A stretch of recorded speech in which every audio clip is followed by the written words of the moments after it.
நயினார் நாகேந்திரன் அவர்கள் வந்து தாவேகா ஒரு தொகுதியில் கூட வெற்றி பெறாது அப்படின்னு சொல்லி ஒரு கருத்து சொல்லியிருக்காரு. நயினார் நாகேந்திரனை பொறுத்தவரையிலும் இதுதான் இறுதி தேர்தல் அவருக்கு. இதற்கு பிறகு கட்சி பதவி இருக்குமா இருக்காதா என்பதை மேலிடம் சொல்லும்.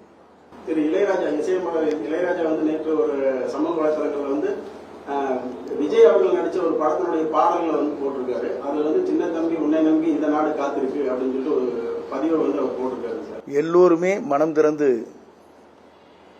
நம்முடைய தமிழக வெற்றி கழகத்துடைய தலைவர் தமிழகத்தை ஆள வேண்டும் என்ற நோக்கம்தான் இந்த இசை தட்டு வெளியிடப்பட்டிருக்கிறது. அது மக்களுடைய பிரதிபலிப்பு, அவர் மட்டுமல்ல. தமிழக வெற்றி கழகத்தினுடைய அமைச்சர்கள் பட்டியல் ஒன்று வெளியிட்டிருக்காங்க சார். அது யாரும் சார் வெளியிட்டது? அது வந்து அன்ஆபீஸ்ல இருக்கிறதெல்லாம் கேட்கக்கூடாது. உங்களுக்கு பொதுப்பணித்துறை அமைச்சர் அந்த மாதிரி இல்ல அன்ஆபீஸ்ல இருக்கிறதுல பதில் சொல்ல இயலாது. அது அன்ஆபீஸ்ல எந்த இயக்கமானாலும் சாம்ராஜ்யம் அழியும் அப்படின்னு சொல்லி அது உங்களுக்கு நீங்களே புரிஞ்சு கொள்வீர்கள். அவ்வளவுதான். சுயநலம் எப்போதுமே உங்களுக்கு தெரியும். சர்வத்தையும் கற்றுக்கொள்ளலாம், எல்லாரும் எதை வேணா கற்றுக்கலாம். ஆனால் கர்வத்தை கற்றுக்கொள்ளக்கூடாது என்பதுதான் தத்துவம். சுயநலமும் கர்வம் இருக்கின்ற இடம் அந்த சாம்ராஜ்யம் அழியும். அதை யாராலும் தடுக்க இயலாது. தாவேகா சார்பில் வெற்றி பெற்ற அனைத்து எம்எல்ஏக்களும் அன்னைக்கே வந்து பனையூர் வரணும்னு சொல்லி திரு விஜய் அவர்கள் வந்து ஒரு அறிக்கை வெளியிட்டிருக்காரு சார். இல்ல, அது எல்லா கட்சியும் அதை செய்யறது என்னங்க, நம்ம கட்சி மட்டும் இல்லை, அனைத்து கட்சியும் இல்லைங்க. அனைத்து கட்சியும் இது தொடர்ந்து நடைபெறக்கூடிய ஒன்று. நாங்களே ரிசார்ட்ல இருந்தோம்னே 22 நாள், அது தெரியாது உங்களுக்கு?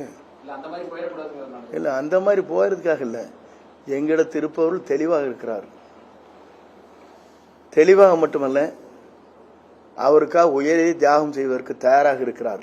இது உலக வரலாற்றில் நான் முன்னால் இருந்த 2 தலைவருக்கு பிறகு இவரைத்தான் காணுகிறேன். நேற்று வைகோ அவர்கள் கூட சொல்லியிருக்காரு, இளம் தலைமுறை வாக்காளர்கள் வந்து அதிகமாக தாவேகாவை தான் ஆதரிச்சிருக்காங்க, ஆச்சரியப்படும் முடிவுகள்லாம் வெளிவரும் அப்படின்னு சொல்லியிருக்காரு சார் வைகோ. உண்மையிலேயே மனம் திறந்து அவர் சொல்லியிருக்கிறார், அதுக்கு பாராட்டுது. ஒருவேளை பெரும்பான்மை கிடைக்காத பட்சத்தில் அதிமுக கூட்டணிக்கு வாய்ப்பு இருக்கா? பெரும்பான்மை என்ற நிலைக்கே இல்லை. 180 200 சீட்டுகள் நாங்கள் வெற்றி பெறுவோம். அதுதான் இந்த தமிழகத்தினுடைய இலக்காக இருக்கிறது, மக்களுடைய மனநிலை இருக்கிறது. நேற்றையும் கூட நான் ஒரு மாலுக்கு சென்றேன். ஒரு 100கணக்கான பேர் வரவேற்று பேசினார்கள். விமானத்திலே வருகிற போதும் ஒரு 10-15 பேர் படம் எடுத்தார்கள் அங்கே உட்கார்ந்திருக்க சீட்டுக்கு பக்கத்திலேயே. இதெல்லாம் வியக்கத்தக்க ஒன்று. இதுவரையிலும் நான் காணாத ஒரு காட்சியை கண்டேன்.